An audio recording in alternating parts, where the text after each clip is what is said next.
Julie Dingelov, vous trouvez en Israël, à Tel Aviv. Bonjour, ces frappes tout azimut sur des installations non nucléaires, même si Fordo a été touché ce matin. C'est un objectif de guerre, nouvel objectif de guerre pour les Israéliens.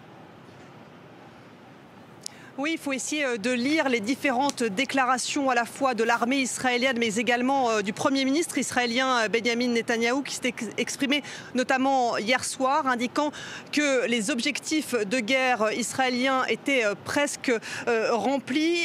Il y a quelques jours, lorsque nous couvrions sa visite sur l'hôpital de Beersheva qui avait été touché, Benjamin Netanyahou à ce moment-là indiquait qu'Israël poursuivait deux buts de guerre. D'une part, mettre fin au programme de nucléaire iranien, ce qui semble être en bonne voie si on en croit les déclarations notamment du Pentagone, même si Israël, vous l'avez dit, a indiqué avoir touché les voies d'acheminement vers cette centrale de Fordo aujourd'hui.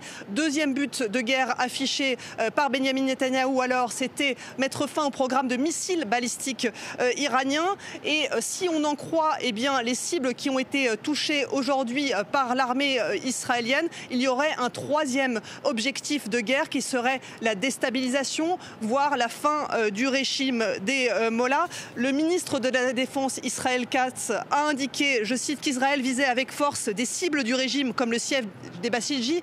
Les Bassidji, c'est cette milice paramilitaire, le bras armé du régime des Mollahs. Également, on a vu ces images de vidéosurveillance montrant une explosion devant la prison d'Evin, détruisant sa porte, symbole, là encore, de la répression du régime des Mollahs, mais aussi a été ciblé aujourd'hui le quartier général des gardiens de la Révolution. Et tout cela s'inscrit également dans les déclarations nouvelles de Donald Trump avec son Make Iran Great Again, laissant entendre que les États-Unis souhaitaient aussi mettre un terme au régime des Mollahs.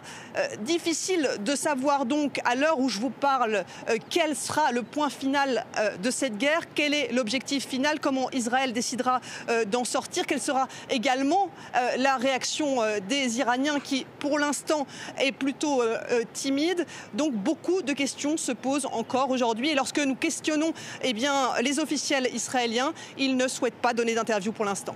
Réaction timide des Iraniens. Julie, il y a quand même eu des frappes aujourd'hui en Israël.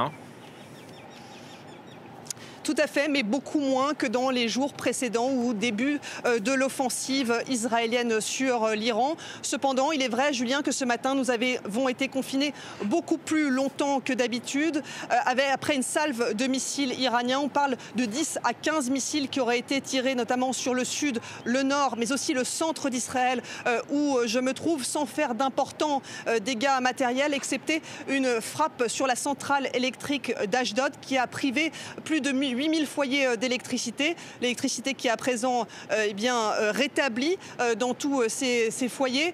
Et si les dégâts matériels sont importants dans différents lieux du pays, avec des immeubles qui sont effondrés, nous avons pu notamment le constater hier lors d'une frappe israélienne sur la banlieue nord de Tel Aviv, avec beaucoup de bâtiments qui s'étaient effondrés. Il y a peu de victimes à déplorer pour plusieurs raisons. D'une part, les Israéliens possèdent des abris, et puis il y a une discipline qui est quasiment militaire. À chaque fois qu'une sirène résonne sur les téléphones portables, c'est toute la population qui suit à la lettre près le commandement militaire intérieur, et qui permet donc d'éviter de nombreuses victimes civiles.